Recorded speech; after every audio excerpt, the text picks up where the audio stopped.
Bonjour à tous et bienvenue pour ce nouvel épisode des Chroniques de l'Urbex. Dans un instant, nous allons recevoir Christophe Decker, vice-président de l'association ADFM du Fort Wagner en Moselle. La chronique de l'Urbex, ça s'écoute sur Jaspeline TV. Bonjour, qui êtes-vous?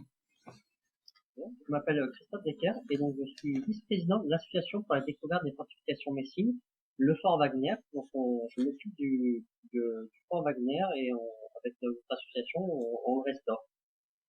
Qu'est-ce que le Fort, l'association que vous vous occupez? Alors l'association pour la découverte des fortifications messines a pour but de restaurer un ouvrage fortifié de la deuxième ceinture de Metz qui a été construit après l'annexion de 1871. Et donc ça fait une quarantaine d'années qu'on existe et qu'on s'attelle à la restauration, à la mise en état de cet ouvrage qui a plus de 100 ans. Que fait l'ADFM au Fort Wagner? Alors l'ADFM produit 8500 heures de bénévolat pendant l'année avec que des bénévoles. Et notre but, c'est de rendre l'ouvrage comme on pouvait le trouver en 1914. Donc on le restaure vraiment à l'identique grâce à du matériel et grâce à des heures de bénévolat. Quelle est l'histoire de ce fort? Alors ce fort a une histoire très simple, c'est que Metz a été annexé en 1871 par les Prussiens. Et l'armée allemande et l'empereur a souhaité renforcer les fortifications de Metz parce que Metz était la ville la plus fortifiée, enfin la plus proche de la frontière de l'époque après annexion. Et donc du coup ils ont d'abord construit une première ceinture autour de Metz à peu près 6 km. Et ensuite en 1885 on va connaître la crise de l'obus-torpille. Et donc les canons et les obus vont perforer les maçonneries des ouvrages déjà existants. Les canons vont tirer beaucoup plus loin. Donc l'empereur va décider et va dire à ses ingénieurs du génie de construire un autre type de fortification. Et ce type de fortification, c'est un groupe fortifié, une Festen. Donc c'est un étalement d'ouvrages, de bâtiments sur plusieurs hectares pour être moins vulnérable à l'artillerie ennemie et au bombardement ennemi. Donc notre fort, le Fest Wagner, la Fest Wagner, est vraiment l'ouvrage type de ce type de fortification parce qu'on a vraiment un bâtiment de chaque type construit dans ces groupes fortifiés. Et on a également au Fort Wagner la chance d'être l'ouvrage le plus au sud de Metz, à peu près 26 km. Et on se trouve au plus proche de la frontière, donc à vol d'oiseau, on est entre 6 et 10 km de la frontière de 1914. Et donc on avait vraiment un but stratégique par rapport à ça pour vraiment défendre la ville de Metz. Est-ce que l'association s'occupe d'autres forts? Alors l'association ne s'occupe pas d'autres forts, mais on a eu la possibilité de faire des journées du patrimoine, par exemple sur la base aérienne, sur le fort de Saint-Privat, sur la base aérienne à 2 reprises, lorsqu'il y avait encore l'armée sur place. Mais notre intérêt, il est également sur les autres ouvrages autour de Metz. Donc on est dans la protection et dans la sauvegarde du matériel qui se trouve dans les autres ouvrages. Donc on demande au ministère de la Défense pour aller chercher du matériel et le réinstaller chez nous au Fort Wagner. Peut-on visiter le Fort Wagner librement? Alors, le Fort Wagner est en visite libre en extérieur, donc on a un sentier pédestre qui fait le tour de tout l'ouvrage sur à peu près 4 km de marche. Donc les extérieurs c'est en visite libre, on a un arboretum, des choses comme ça. Donc ça, il n'y a aucun problème. Et après, pour tout ce qui est en intérieur, on donne rendez-vous aux visiteurs tous les dimanches de mai à octobre et le jeudi en juillet-août. Donc le jeudi et le dimanche en juillet-août à 14h30 sur place. L'idéal c'est de réserver au numéro que vous trouverez sur le site du fort, lefortwagner.com. Comme ça, on prend rendez-vous et puis avec les contraintes sanitaires, ça nous permet de faire des groupes plus petits et de respecter les jauges sanitaires.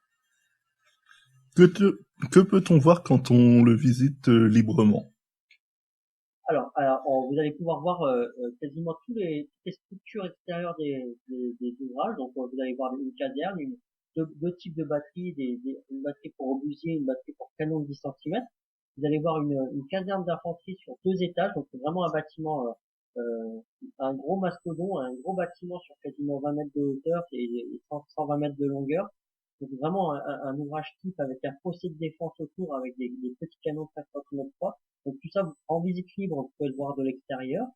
Et ensuite, en venant pendant les visites, vous pourrez manipuler les tourelles pour canon de 10 centimètres, les faire tourner, donc des choses qui pèsent 26 tonnes et à l'aide de 2 volants, vous pouvez les faire tourner. Et ensuite, vous pouvez également tirer à blanc avec un petit canon de 5 cm 3 qui protégeait les fossés de cette caserne.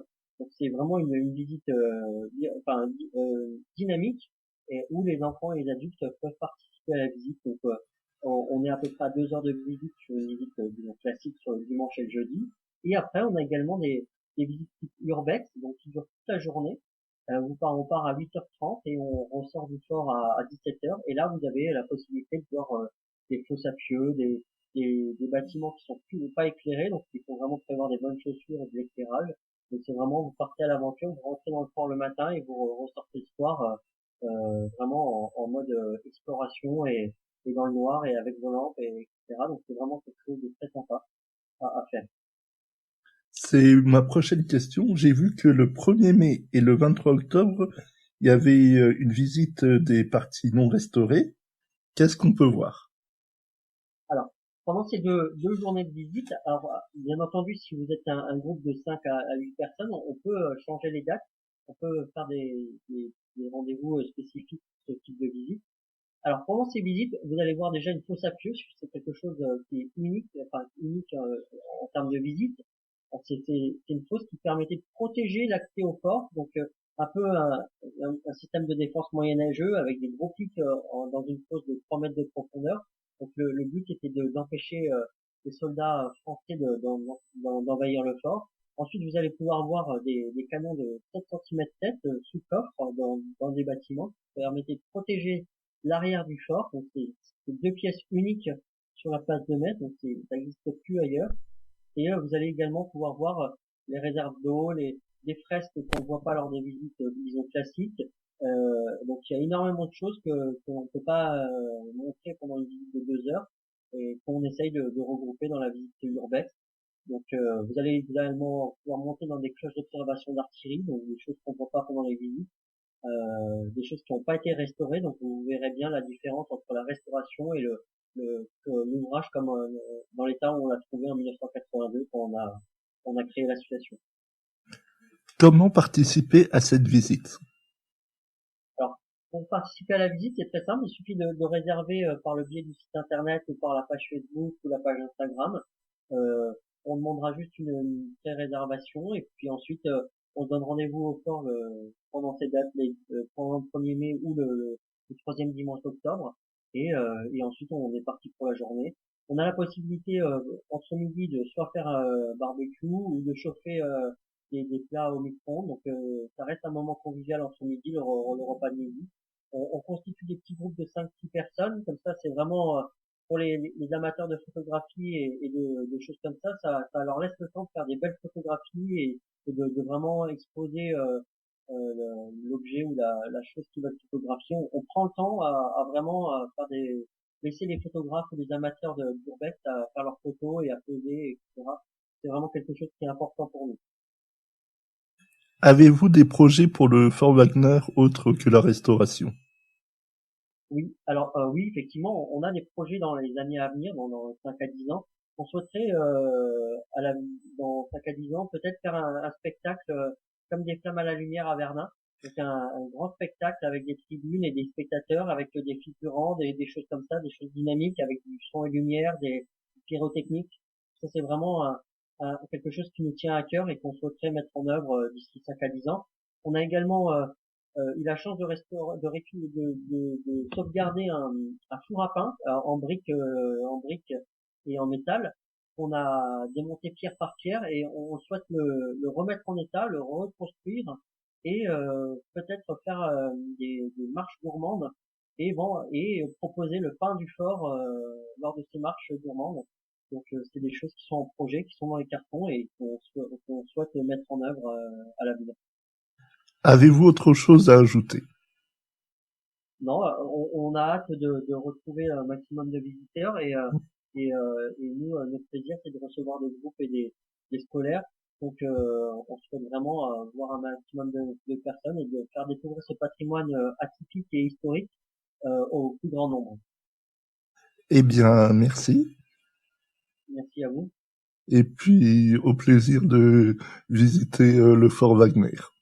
Avec plaisir, oui, ce sera avec grand plaisir de vous accueillir et de vous faire visiter le site. Merci. Merci, bonne journée. Bonne journée à vous.